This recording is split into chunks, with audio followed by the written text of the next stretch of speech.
This video is your full guide on how to grow your forearms and traps.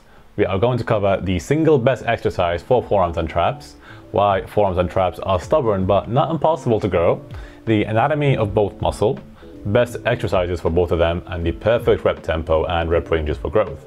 Now, feel free to skip to the timestamps in the video that is most relevant to you, but I do highly advise watch the full thing just so you can get a very good overview on how to build the two most stubborn muscles in all of bodybuilding. Now, why should you listen to me? That's because my traps and forearms are not a strong genetic point. I was never born with big traps like those Chinese powerlifters that just genetically have big traps, and my wrists have always been quite skinny. But after 8 years of training and adjusting my training to train more intelligently, I was able to develop very thick forearms. They're quite big and veiny and extremely solid traps. And things with traps as well, I only began training them specifically over the past year or so. Prior to that, I was doing generic compound back exercises, but nothing really trap specific. So if these are results you want to achieve in that amount of time, you came to the right place. My name is Mustafa. I make videos to help gym bros live better lives and train better, so subscribe if you want more of these types of videos in your feed. Now, what is the best builder for forearms and traps? It is, you might have guessed, the deadlift. Main reason being, when you deadlift, you're picking up, 150, upwards of 200 kilos, a lot of weight, a lot of tension that you're applying to your traps and forearms while they are being held in the stretch position. So they're getting stretched, getting pulled down while also maintaining a ridiculous amount of tension. And if you ask any gym bro, whether be it a bro scientist or like a Jeff Napard person who reads scientific journals, both of them will agree that applying high amounts of tension on the muscle while it is being stretched is crucial for hypertrophy, and the deadlift easily lets you do that. Now, I used to dogpile on the deadlift. I thought it was a very pointless exercise that targets the full body. You know, if you ask someone, oh, yo bro, what does the deadlift target? They'll always say like, oh, it's a bit of glutes, hamstrings, lower back, some triceps a little bit, so you have to tense them. It's basically a full body exercise, right? So I just never liked it until I realized that deadlift is actually one of the most important exercises for completing your physique.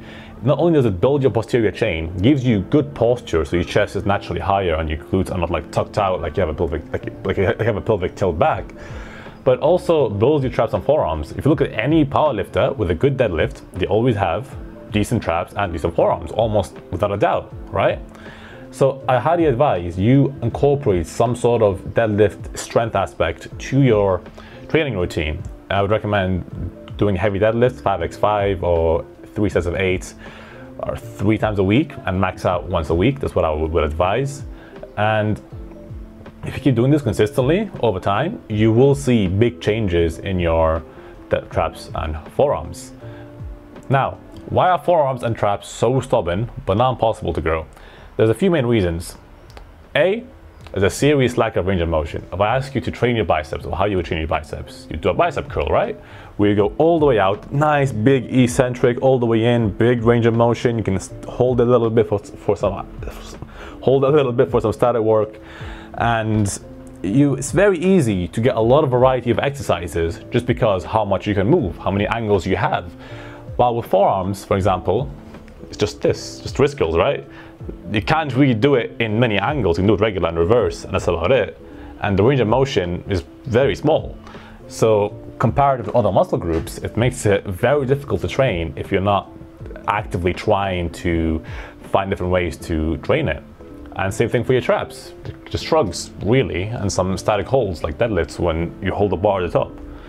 Also, forearms are made up of slow twitch type 1 muscle fibers. This is the type that is designed for endurance and is very difficult to break down. But here's the interesting part. You can actually build type 2 muscle fibers, the ones that are easier to grow and easier to break down, in your traps and forearms. You see, your muscle fibers are made up of these two things called actin and myosin that form cross bridges and make up your muscle fibers. And then, let's say you train your biceps, for example, you would do a bicep curl, you would break down those actin and myosin heads and then regrow them by sleep, having protein, applying muscle protein synthesis in order to rebuild them bigger and stronger, right? But those new actin and myosin heads, the ones that make up our muscle fibers, when they grow, they don't regrow as type 1 or as type 2, they regrow as just neutral, right? Meaning, over time, if you keep training in the high rep range, if you keep sending signals to your body that, okay, I'm training for hypertrophy, I'm training for muscular endurance, you will begin to build type 2 myosin heads instead of type 1, the ones you can apply hypertrophy to. And once I found this out, I was mind blown, because then all you have to do is find a way to break down those type 1 muscle fibers by lifting heavy and applying endurance training. And then once they rebuild, train them in the hypertrophy range of the 10 to 12 or 10 to 15. And you then, over time, it'll become much easier to grow. And this blew my head. I'm thinking, okay, you can literally build the type of muscle fibers that you actually want to have. And so, in order to do that, what exercises should you be doing? You see, the best exercises for your traps and forearms are, for traps, we trap bar shrugs. A trap bar is the hexagon shaped bar that goes like this. I find that with the trap bar, because you have a wide grip, you get a much better contraction with the dumbbells where your arms are right next to you. Now, if your gym does not have a trap bar, that's fine. Just use dumbbells or a Smith machine. These are just the best variation of each exercise, but for all of them, you can use them with a dumbbell, barbell, or a Smith machine. Then you have decline Smith machine shrugs. You see, the mistake I made with training traps, a lot of beginners do, is that they would do stuff like shrugs for the upper traps, but then you have the middle traps that are underdeveloped. And think about it, if this part is small, if you train it and gets bigger, it'll naturally push your upper traps more upwards, giving you that jacked appearance that a lot of bodybuilders have. So it's important to train both middle and upper traps, otherwise you're never gonna have those popping traps through your shirts. And then, wide grip standing Smith machine shrugs are also phenomenal. I prefer Smith machine over barbell, because the barbell tends to rub on your body and it's very awkward to manage, while a Smith machine is more controlled, is easier, and makes it much easier to isolate the muscle. And with forearms, the best three are standing cable wrist curls. This is where you are stand, set the cable at a high position, get like a bicep curl bar, and do this, literally. Curl up and up slowly, down and up slowly. I find this is better than wrist curl with dumbbells, just because it's a cable, it's constant tension, and if you keep fighting the cable to maintain your forearms in position, you'll get a ridiculous burn out of it by the end. And a second variation is where you had, instead of at the top, you put the cable all the way to the bottom, you pick it up as so, and try and push it up and bring it down slow, literally. I find this has been the best builder for my forearms personally.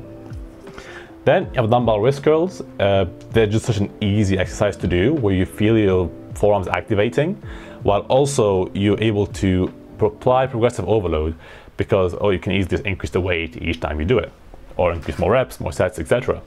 And then you have your forearm roller. It should be, do I have one? 1 second. It's this. So you basically have a chain and attach a weight at the end.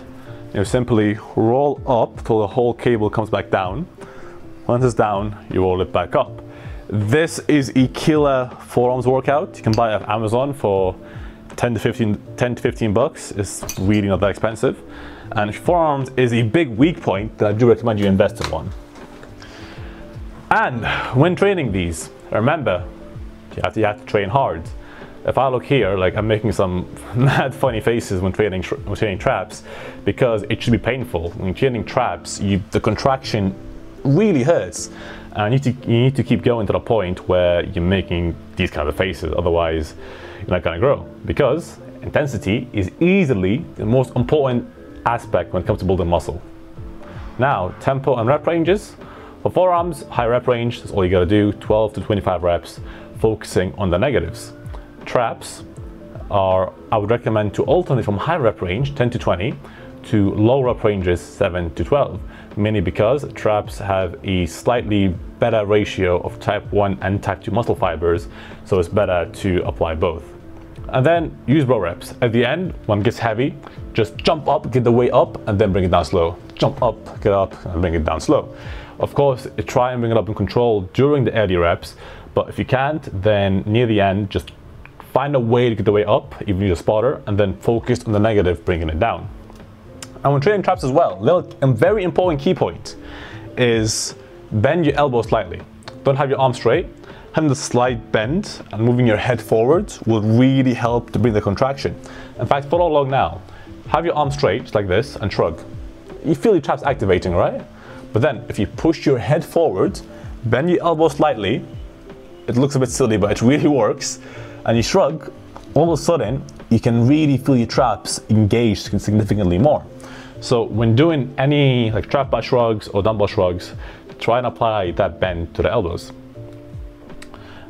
And key point for forearms, like I mentioned, keep your elbows out when shrugging on any exercise, and raise the neck forwards, and exaggerate the range of motion on wrist curls. So if you're doing wrist curls, don't just go like this, go out all the way as much as you can, and bring it in all the way as much as you can, squeezing at the end, squeezing at both ends. That will really allow you to get the most out of each rep, because like we mentioned before, there is a serious lack of range of motion when it comes to wrist curls, so you gotta find a way to compensate for that, and this really helps.